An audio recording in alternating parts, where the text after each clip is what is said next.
মহাভাৰত মহাযুদ্ধ সমাধি আছিল এক নতুন যুগৰ আৰম্ভণি, কিন্তু ইয়াৰ সৈতে জড়িত আছিল পাণ্ডৱ বিষাদ আৰু যদুবংশ চৰম পতনৰ কাহিনী। তলত শ্ৰীকৃষ্ণৰ মৃত্যু আৰু কুৰুক্ষেত্ৰ যুদ্ধ পৰৱৰ্তী ঘটনাসমূহৰ এক বিস্তৃত বিৱৰণ এই ভিডিঅ'টোত দিয়া হৈছে। তোমালোকে ভিডিঅ'টো অকণো স্কিপ নকৰাকৈ সম্পূৰ্ণ চাবা। শ্ৰীকৃষ্ণৰ মৃত্যু বিষয়ে সকলোখিনি কথা জানিব পাৰিবা। এতিয়া বেছি দেৰি নকৰি মূল কথাখিনিলৈ আগবাঢ়ো। গান্ধীজীৰ অভিশাপ।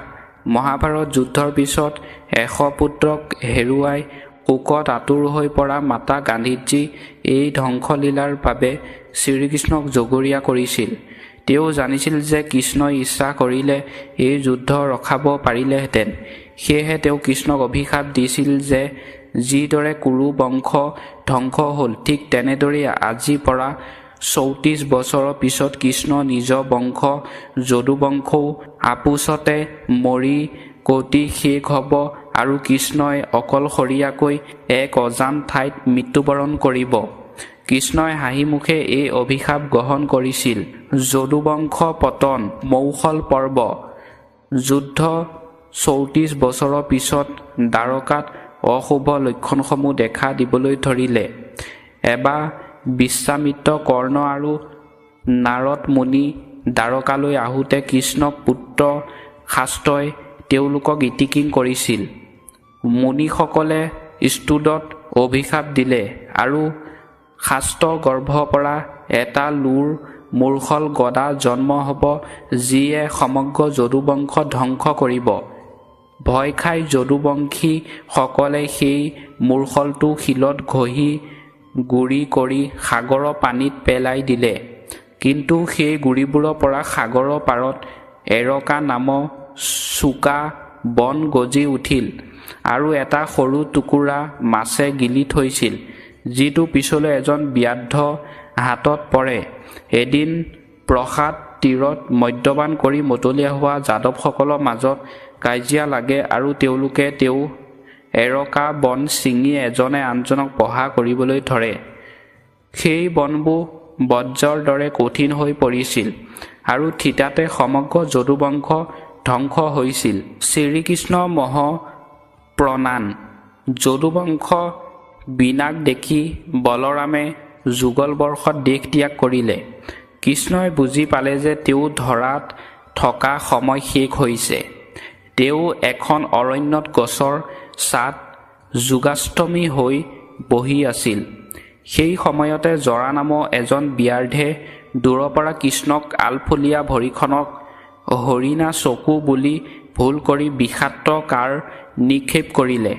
কাঁড়ডাল কৃষ্ণ ভৰি তলুৱাত, যিটো তেওঁৰ শৰীৰৰ একমাত্ৰ দুৰ্বল স্থান আছিল, বিদ্ধ হ'ল। ওচৰলৈ আহি ব্যাধিজনে নিজৰ ভুল বুজি পাই ক্ষমা খুজি কান্দিবলৈ ধৰিলে। কৃষ্ণই তেওঁক আশীৰ্বাদ দি ক'লে যে এয়া পূৰ্বজন্মৰ কৰ্মফল। ৰাম অৱতাৰত কৃষ্ণই বালিক গছৰ আঁৰৰ পৰা বধ কৰিছিল। সেই বালিয়েই পূৰ্বজন্ম আছিল। এই ব্যাধজন ইয়াৰ পিছতেই শ্ৰীকৃষ্ণৰ মানৱ দেশ ত্যাগ কৰি নিজৰ চতুৰ্ভুজ বিষ্ণুৰ ৰূপত বৈকুণ্ঠ ধামলৈ গমন কৰিলে। যুদ্ধৰ পিছত পাণ্ডৱৰ অৱস্থা। কৃষ্ণৰ মৃত্যুৰ খবৰ পাই অৰ্জুন দ্বাৰকালৈ গৈছিল, কিন্তু তেওঁ নিজৰ গান্ধীৱ ধনু চলাবলৈ শক্তি হেৰুৱাই পেলাইছিল। তেওঁ অনুভৱ কৰিলে যে কৃষ্ণ অবিহনে তেওঁলোকৰ শক্তিও শেষ হৈছে।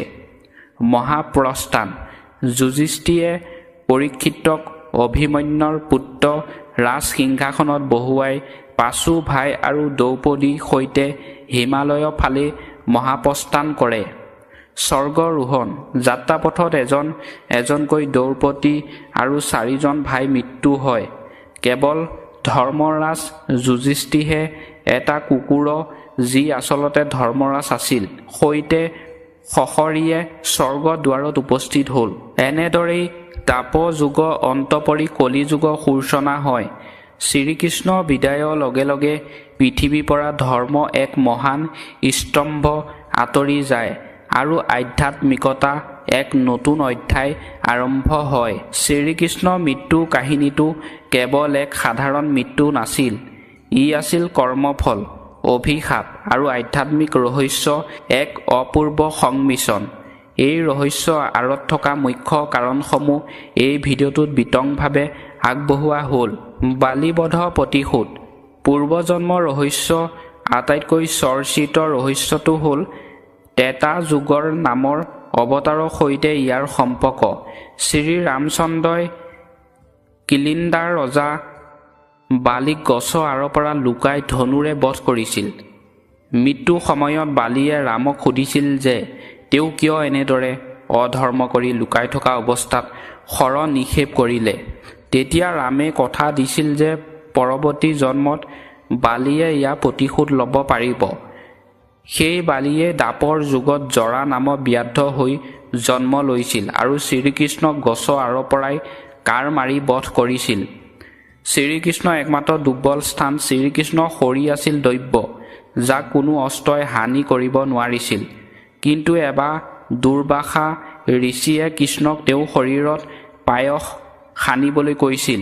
কৃষ্ণই গোটেই শৰীৰত পায়স সানিলে, যদিও ভৰিৰ তলুৱা দুখনত সানিবলৈ পাহৰি গ'ল বা ইচ্ছা কৰিয়ে সানিব নোৱাৰিলে। দুৰ্বাসাই তেতিয়া কৈছিল যে যিহেতুহে ভৰি তলুৱাত পায়স নালাগিল দুৰ্বাসাই তেতিয়া কৈছিল যে যিহেতুহে ভৰিৰ তলুৱাত পায়স নালাগিল সেয়েহে কৃষ্ণৰ মৃত্যুৰ কাৰণ হ'ব তেওঁ ভৰি তলুৱা। সেয়েহে জৰা ব্যাধ কাঁড়ডাল কৃষ্ণৰ সোঁ ভৰি তলুৱাতে বিদ্ধ হৈছিল। জৰা ব্যাধৰ কাঁড়ৰ ৰহস্য। যদুবংশ ধ্বংস কৰিবলৈ শাস্ত্ৰৰ গৰ্ভৰ পৰা জন্ম হোৱা সেই লুৰ মূৰ্খলটো যাদৱসকলে ঘঁহি ঘঁহি গুৰি কৰি সাগৰত পেলাই দিছিল। কিন্তু সেই মূৰ্খলটো এটা সৰু ত্ৰিকোণীয়া টুকুৰা থাকি গৈছিল, যিটো এটা মাছে গিলিছিল। জৰা ব্যাধে সেই মাছটো ধৰাৰ পিছত তাৰ পেটৰ পৰা ওলোৱা সেই চোকা লো টুকুৰাটোৱে নিজৰ কাঁড়ৰ আগটো তৈয়াৰ কৰিছিল। অৰ্থাৎ যদুবংশ ধ্বংসৰ বাবে নিৰ্ধাৰিত সেই মুখলটোৱে অৱশেষত কৃষ্ণৰ মৃত্যু অস্ত্ৰ হৈ পৰিল। জৰাব্যাধৰ পৰিচয়। বহুতো পুৰাণৰ মতে জৰাব্যাধ আছিল কৃষ্ণৰ পূৰ্বজন্মৰ আত্মীয় বা কোনো বিশেষ সত্তা। কৃষ্ণই যেতিয়া মৃত্যুবৰণ কৰিবলৈ লৈছিল, জৰাব্যাধক তেওঁক ক্ষমা কৰি দিছিল আৰু ক'লে যে এয়া পূৰ্ব নিৰ্ধাৰিত আছিল। কৃষ্ণৰ মৃত্যুৰ লগে লগে দ্বাপৰ যুগৰ অন্ত পৰিল আৰু পৃথিৱীত কলি যুগৰ প্ৰৱেশ ঘটিল।